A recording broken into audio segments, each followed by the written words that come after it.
ഒരു പാട്ടുകാരൻ, ഒരു വീട്ടുകാരൻ, ഒരു VJ, ഒരു ജഡ്ജ്, ഒരു കമ്പോസർ, ഒരു മോഡൽ, ഒരു പ്രൊഡ്യൂസർ, ഒരു brand ambassador. He is A സംഭവം ആൻഡ് ഹി ഈസ് ഞാൻ തന്നെയാണ് MG ശ്രീകുമാർ. ഈ ചിരി സത്യത്തിലുള്ള ചിരിയാണോ? നമുക്ക് കള്ളച്ചിരി ഒരു കൂടിപ്പോയി കഴിഞ്ഞാൽ ഒരു മാസമൊക്കെ പറ്റത്തുള്ളൂ. ഇതിപ്പോ ഏകദേശം 10-30 വർഷമായിട്ട് ഈ ചിരിയാണ്. സത്യമായിട്ട് പറയണം, ഇങ്ങനെ ഒരു ചിരി എന്റെ ഒരു ട്രേഡ് മാർക്കാന്ന് സാർക്ക് എപ്പോഴാണ് മനസ്സിലായത്? ചിരിയെ കുറിച്ച് മിമിക്രിക്കാരെ ഏറ്റെടുത്തു. ഞാൻ കഴിവതും ചിരി കുറയ്ക്കാൻ നോക്കി. എനിക്ക് എന്റെ മനസ്സിൽ നിന്ന് വരുന്നതായതുകൊണ്ട് എനിക്ക് അത് കൺട്രോൾ ചെയ്യാൻ പറ്റും. മനസ്സിൽ നിന്ന് വരുന്ന ചിരി കൊണ്ട് നമുക്ക് ഈ ഷോ തുടങ്ങാം. Welcome to Star Jam sir. Thank you. അങ്ങ് പാടാത്ത പാട്ടില്ല, മേടിക്കാത്ത അവാർഡ്സ് ഇല്ല, കാണാത്ത സ്ഥലമില്ല, കിട്ടാത്ത ബഹുമതി ഇല്ല. What is MG Sreekumar actually? എനിക്ക് ആരാണെന്ന് ഇതുവരെ എനിക്ക് മനസ്സിലായിട്ടില്ല. കാരണം ഞാൻ ഈ ഭൂമിയിൽ ജനിച്ചു. മലബാർ ഗോപാലനാരുടെയും കമലാക്ഷിയമ്മയുടെയും മകനായിട്ട് ഞാൻ ജനിച്ചു. ഞാൻ ആ ജനിച്ച ദിവസം തൊട്ട്, ജനിച്ച് മണ്ണിൽ വീണ ദിവസം തൊട്ട് ഞാൻ പാടുന്നുണ്ട്. കുറച്ച് കഴിഞ്ഞപ്പോഴത്തേക്ക് എനിക്ക് സിനിമയിൽ പാടാൻ ചാൻസ് കിട്ടി.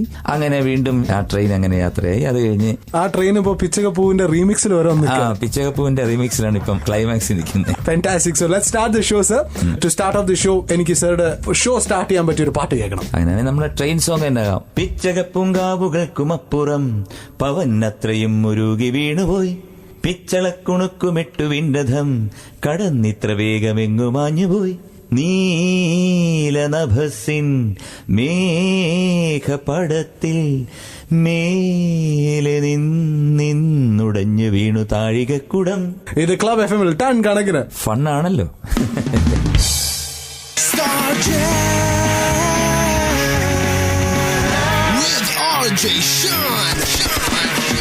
എന്റെ കൂടെ ഉണ്ട് ഈ പാട്ടിന്റെ പാട്ടുകാരൻ. ഹി ഈസ് ശ്രീകുട്ടനാണ് MG Sreekumar. Welcome back to the show sir. Thank you. Real ലൈഫിൽ ഈ പാട്ട് പ്ലേ ചെയ്യാണെന്ന് വിചാരിക്കാം. അങ്ങനെയാണെങ്കിൽ ആരെയൊക്കെ കൂട്ടും? ഗോവയ്ക്ക് പോവാൻ പ്രിയദർശനെ കൂട്ടും, പിന്നെ മോഹൻലാലിനെ കൂട്ടും, പിന്നെ മണിയമ്പിള്ള രാജുവിനെ കൂട്ടും, സിദ്ദിഖിനെ കൂട്ടും, ജഗദീഷിനെ കൂട്ടും, മുകേഷിനെ കൂട്ടും. വെയിറ്റ്, ഇവരുടെയൊക്കെ വൈഫ്മാരെ കൂട്ടും? നോ. അങ്ങനെ പോകുമ്പോ അങ്ങനെ പോകണം. അങ്ങനെ പോയിട്ടുണ്ടോ ട്രിപ്പ് നിങ്ങൾ? ബിഫോർ ദ മാരേജ് ഞങ്ങൾ ഇവിടുന്ന് ട്രെയിനിൽ മദ്രാസിൽ പോയിട്ടുണ്ട്, ചാൻസ് കയറി പോയിട്ടുണ്ട്, പട്ടിണി കിടന്നിട്ടുണ്ട്. പട്ടിണി കിടക്കുന്ന കഥകളിൽ മോഹൻലാലും ഉണ്ടായിരുന്നു. മോഹൻലാലും ഉണ്ട്. മോഹൻലാലും അവിടെ വരും. മോഹൻലാലിന്റെ ഫോട്ടോ എടുത്ത് അയക്കുന്ന നമ്മുടെ ഗ്രൂപ്പിൽ നിന്നാണല്ലോ, മണിയൻപിള്ളയും ഒക്കെയാണല്ലോ ഫോട്ടോ എടുത്ത് നവോദയക്കൊക്കെ അയച്ചു കൊടുത്തത്. Like you, Mohanlal was also a struggler. Of course. ഇതുപോലെ ട്രെയിൻ കയറി പോയ ഫ്രണ്ട്ഷിപ്പിന്റെ കഥകൾ കേൾക്കണം എനിക്ക്. ഒരു കൂട്ടം ആൾക്കാരുണ്ടായിരുന്നല്ലോ ഇവിടെ ട്രിവാൻഡ്രത്ത്. അപ്പൊ അവരെല്ലാം ഈ സിനിമാ മോഹവുമായിട്ട് ട്രിവാൻഡ്രത്ത് നടന്ന് അങ്ങനെ മദ്രാസിലോട്ട് യാത്ര തിരിച്ച് നമ്പർ 20 മദ്രാസ് മെയിലില് ഞങ്ങള് 3rd ക്ലാസ് ടിക്കറ്റ് എടുത്തിട്ട് വളരെ കഷ്ടപ്പെട്ട് ഞങ്ങൾ ഇറങ്ങി. ട്രെയിൻ ഇറങ്ങിക്കഴിഞ്ഞാൽ പിന്നെ അവിടുന്ന് ബസ്സിലും നടന്നുമൊക്കെയാണ് ഓരോ തിയേറ്ററിലും AVM സ്റ്റുഡിയോസിലൊക്കെ പോയിട്ട്. എങ്ങനെയുണ്ട് നമ്പർ 20 മദ്രാസ് മെയിലിലെ ജനറൽ കമ്പാർട്ട്മെന്റ്? സഹിക്കാൻ പറ്റില്ല കേട്ടോ. അതിപ്പോഴേ എനിക്ക് ഞാൻ പറയുന്നത് തെറ്റാണോ എന്ന് അറിഞ്ഞൂടാ. അല്ല, ഇപ്പോഴും 3rd ക്ലാസ് അങ്ങനെ തന്നെയാണ്. അതുകൊണ്ടാണ് ചോദിച്ചത്. How was the trip? ഓരോ സ്റ്റേഷനിൽ ഇറങ്ങി ഓരോ സാധനങ്ങൾ വാങ്ങിക്കുക, കയറി വരുമ്പോഴത്തേക്ക് കള്ളം പറയുക, പോക്കറ്റിലിടുന്ന ബിസ്ക്കറ്റോ അതുപോലത്തെ സാധനങ്ങൾ സ്വന്തമായിട്ട് മാറിയിരുന്ന് കഴിക്കുക. ശരി. പ്രിയദർശനെ പറ്റിച്ച ബിസ്ക്കറ്റ് കഴിച്ചിട്ടുണ്ട് MG ശ്രീകുമാർ? ഇഷ്ടം പോലെ. കാരണം ഇത് ഓപ്പൺ ചെയ്ത് കഴിഞ്ഞാൽ 5 പേർക്കൊന്നും എന്താ നൊട്ട് നക്കാൻ പോലും കാണത്തില്ല. കാണിക്ക വഞ്ചിയൊക്കെ പൊട്ടിച്ച് അതിനകത്തിരുന്നൊക്കെ പ്രിയന്റെ വീട്ടിൽ നിന്നും എന്റെ വീട്ടിൽ നിന്നും എല്ലാവരും കൂടെ മോട്ടിച്ചൊക്കെയാണ് പോകുന്നത് ഈ ട്രെയിൻ കയറി പോകുന്നത്. അന്ന് കുറച്ച് തുച്ഛമായ പൈസയല്ലേ ഉള്ളൂ. How was the life? ആദ്യം മദ്രാസിൽ പോകുന്നു. അവിടെ ലോഡ്ജിൽ പോയിട്ട് പ്രമുഖരായിട്ടുള്ള ആൾക്കാർ താമസിക്കുന്നവന്റെ കട്ടിലിന്റെ താഴെ വിരിപ്പ് വിരിച്ച് കിടന്നുറങ്ങുക. ലൈക്ക് ബഹദൂർക്ക ഒരു സ്ഥലത്ത് താമസിക്കുന്ന ബഹദൂർക്കയുടെ മുറിയുടെ സൈഡിൽ ഞങ്ങളൊക്കെ കിടന്ന് ഉറങ്ങുക രാത്രിയിൽ. അതിനുശേഷം സുരേഷ് അവിടുന്ന് ഒരു സിനിമ, കൂലി എന്നൊരു സിനിമ എടുക്കുന്നു. സുരേഷിന് അവിടെ ഒരു ഫ്ളാറ്റ് ഒക്കെ ആകുന്നു. അപ്പൊ ആ ഫ്ളാറ്റിനകത്താണ് എല്ലാവരും ട്രിവാൻഡ്രത്ത് എറണാകുളത്ത് നിന്നും വരുന്ന സകല സുഹൃത്തുക്കളും ആ ഫ്ളാറ്റിലാണ്. നേരത്തെ പോയില്ലെങ്കിൽ അവിടെ കിടക്കാനേ സ്ഥലം കിട്ടില്ല, സുരേഷിന് പോലും കിട്ടില്ല. അപ്പൊ അങ്ങനെ ഒരു ഇതാവുന്നു. അപ്പോഴത്തേക്ക് പ്രിയന് താളവട്ടം എന്ന് പറഞ്ഞ സിനിമ ചെയ്യുന്നു. പ്രിയനും അവിടെ ഫ്ളാറ്റ് ഒക്കെ ആവുന്നു. പ്രിയൻ എന്റെ പടങ്ങളിലൊക്കെ ഞാൻ പാടുന്നു. അതിനുശേഷം എനിക്കും ഫ്ളാറ്റ് ആവുന്നു. മദ്രാസിൽ ഫ്ളാറ്റ് ആവാന്നുള്ളായിരുന്നു ലാൻഡ്മാർക്ക്. ആ ഫ്ളാറ്റ് അല്ല, ആ ഫ്ളാറ്റ് ആകാറുണ്ട് ഇടയ്ക്ക്. ഇതിൽ ആരാണ് ആ ഫ്ളാറ്റ് ഏറ്റവും കൂടുതൽ ആവാറ്? എല്ലാരും ഒരുമിച്ച് ആവാറുള്ളൂ. ഞങ്ങളാരും ഒരു സിൽവർ സ്പൂൺ വെച്ച് വന്നവരൊന്നുമല്ല. 22 വർഷത്തിന് ശേഷം പാടിയ പാട്ട് സ്വയം റീമിക്സ് ചെയ്ത് പാടിയ MG Sreekumar is here with us with his story on Club FM. Charge ton കണക്കിന് fun.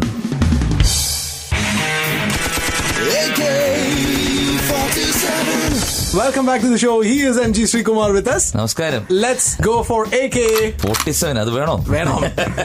Well, കേരളത്തിൽ ഇറങ്ങിയിട്ടുള്ള ചില സിനിമകളെ വെച്ചാണ് എന്റെ ക്വസ്റ്റ്യൻ. കേരളത്തിലെ ആണുങ്ങൾക്ക് 6 pack ആവശ്യമുണ്ടോ? MG ശ്രീകുമാർ പറയുക. ഒരിക്കലുമില്ല. എനിക്ക് 1 pack ഉള്ളൂ. 1 packന്റെ ആവശ്യമേ ഉള്ളൂ. കണ്ണാടിയെ പോയി ബോഡി നോക്കിയിട്ടുണ്ടോ? കണ്ണാടി പോയി ബോഡി നോക്കിയിട്ടുണ്ടല്ലേ പറയുന്നത്? ആവശ്യമേ ഇല്ല. ഗൾഫിൽ പോകുമ്പോ തട്ടത്തൻ മറയത്തെ അറബി പെൺകുട്ടികളുടെ മുഖ സൗന്ദര്യം ആസ്വദിക്കാൻ കൊതി തോന്നിയിട്ടുണ്ടോ? അറബി പെൺകൊടി അഴകിൻ പൂമ്പൊടിയാരു നീ ആരു നീ ആരു നീ റംസാനിലെ ചന്ദ്രികയു. ഡെഫിനറ്റ്ലി ദുബായിലുള്ള അറബി കുട്ടികളുടെ ഭംഗി എന്ന് പറഞ്ഞു കഴിഞ്ഞാൽ അൺഇമാജിനബിൾ ആണ്. സിനിമാക്കാര് പണ്ട് സിനിമ കിട്ടാനായി കോടമ്പാക്കത്ത് ലോഡ്ജിൽ പോയി താമസിച്ചിട്ടുണ്ടെന്ന് പറഞ്ഞു. ഇത് ട്രിവാൻഡ്രം ലോഡ്ജിന്റെ കാലാണ്. പറയൂ, പാട്ടുകാർ പണ്ട് പാട്ട് കിട്ടാനായിട്ട് ലോഡ്ജിൽ പോയി താമസിച്ച് അലഞ്ഞു തിരിഞ്ഞിട്ടുണ്ടോ? ഞാൻ തിരിഞ്ഞിട്ടുണ്ടല്ലോ.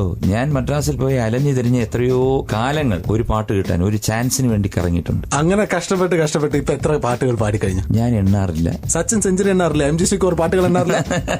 പഴയ കോഫി ഹൗസ് കഥകൾ മിസ് ചെയ്യുന്നുണ്ടോ? കോഫി ഹൗസിലല്ലേ നമ്മുടെ തുടക്കം. കാരണം ആകെപ്പാടെ 50 പൈസ കാണും. അതിൽ 10 പൈസ ഞങ്ങളുടെ തൈക്കാടൊന്ന് പാളയത്തെ ബസ്സിൽ ഇറങ്ങാനും, 25 പൈസ ഒരു കാപ്പി കുടിക്കാനും, ബാക്കി അവിടുന്ന് കപ്പലണ്ടിയോ എല്ലാം വാങ്ങിക്കാനും ഉള്ളതാണ്. 50 പൈസയിൽ ഞങ്ങൾ കാലത്ത് 9 തൊട്ട് രാത്രി 7 വരെ ഞങ്ങളുടെ ജീവിതം കൊണ്ടുപോകണം. ഒരു കോഫി ഹൗസും 50 പൈസയും. 50 പൈസ. ഈ ചെറുകഥ എഴുതിയതാരാണ്? MG ശ്രീകുമാർ. ഞാനൊരു സംശയം ചോദിക്കണമെന്ന് വിചാരിച്ചു. പ്രിയദർശൻ ഒരിക്കൽ ഒരു പത്രത്തിൽ എഴുതിയുണ്ടായി, കോഫി ഹൗസിൽ ഇരിക്കുന്ന സമയത്ത് പ്രിയദർശനെ ആരോ OC എന്ന് വിളിച്ച് കളിയാക്കി. അന്ന് പ്രിയദർശൻ ഒരു വാശി ഉണ്ടായിരുന്നു, മറ്റാരേക്കാളും സമ്പന്നനും മറ്റാരേക്കാളും മുകളിൽ ഞാൻ എത്തുന്നു. Is that true? അങ്ങനെ ഒരു വാശി ഇല്ലെങ്കിൽ തന്നെ പ്രിയന്റെ ഒരു തലയിലെഴുത്താണ് പ്രിയൻ ഇന്നിവിടെ നിൽക്കുന്നത്. ആദ്യമേ ഞാൻ സൂചിപ്പിച്ച പോലെ ഞങ്ങൾ വളരെ കഷ്ടപ്പെട്ട് വന്ന വ്യക്തികളാണ്. പ്രിയന് ഞാനും കൂടെ സിനിമ എടുക്കാൻ വേണ്ടി MG സോമനെ കാണാനൊക്കെ പോയത് വലിയ കഥയാണ്. കാരണം അഗ്നി നിലാവ് എന്ന് പറഞ്ഞൊരു സ്ക്രിപ്റ്റ് പ്രിയൻ എഴുതി. കൗണ്ട് ഓഫ് മോണ്ടി ക്രിസ്റ്റോ എന്ന് പറഞ്ഞ നോവലിനെ ബേസ് ചെയ്ത് എഴുതിയതാണ് അഗ്നി നിലാവ്. അത് MG സോമനെ കൊണ്ട് ഡയറക്ട് ചെയ്യണമെന്ന് പറഞ്ഞിട്ട് പഴയ താരാ ഹോട്ടലിൽ അദ്ദേഹം താമസിച്ച് അവിടെ കൊണ്ട് കൊടുത്തു. അദ്ദേഹം പറഞ്ഞു ഒരാഴ്ച കഴിഞ്ഞ് വരുമെന്ന് പറഞ്ഞു. ഞങ്ങൾ ഒരാഴ്ച കഴിഞ്ഞ് ചെന്നപ്പോഴത്തേക്ക് റിസപ്ഷനിലുള്ള ചവറ്റുകുട്ടയിൽ ഞങ്ങളുടെ സ്ക്രിപ്റ്റ് കിടക്കുന്നതാണ് കണ്ടത്. MG സോമൻ ഇട്ടിരിക്കുന്നു. MG സോമൻ പോകാൻ നേരത്തെ അതിനകത്ത് ഇട്ടിട്ട് പോയി. സീരിയസ്ലി പ്രിയദർശൻ എഴുതിയ സ്ക്രിപ്റ്റ്? യെസ്. ഒരു കാലത്ത് ലെജൻഡ് ചവറ്റുകുട്ടയിൽ ഇട്ടു. And what did Priyadarshan say? ഒരുപാട് വിഷമിച്ച ഒരു മുഹൂർത്തമാണ് അഗ്നി നിലാവ്. അദ്ദേഹത്തെ കളിയാക്കിയിട്ടുണ്ട് നിങ്ങളെന്ന് പറഞ്ഞു. സത്യമാണ്? നിങ്ങളുടെ ഗ്യാങ്. Is that true? അത് എപ്പോഴും ചെയ്യത്തില്ലേ? അത് കാരണം ഒരു ദിവസം OC എന്ന് വിളിച്ചിട്ടുണ്ട്. പ്രിയ മാത്രമല്ല, ഇതിനകത്ത് ഓസാത്തവരാരുമില്ല. സത്യത്തിൽ ആരാ ഏറ്റവും കൂടുതൽ OC ഇരുന്നത്? അത് പറയാൻ പറ്റില്ല. അതിന്റെ അളവ് നമുക്ക് നിശ്ചയിക്കാൻ പറ്റില്ല. കാരണം പ്രിയനായിരിക്കാം. ക്ലബ് FM-ൽ ടൺ കണക്കിന് ഫൺ.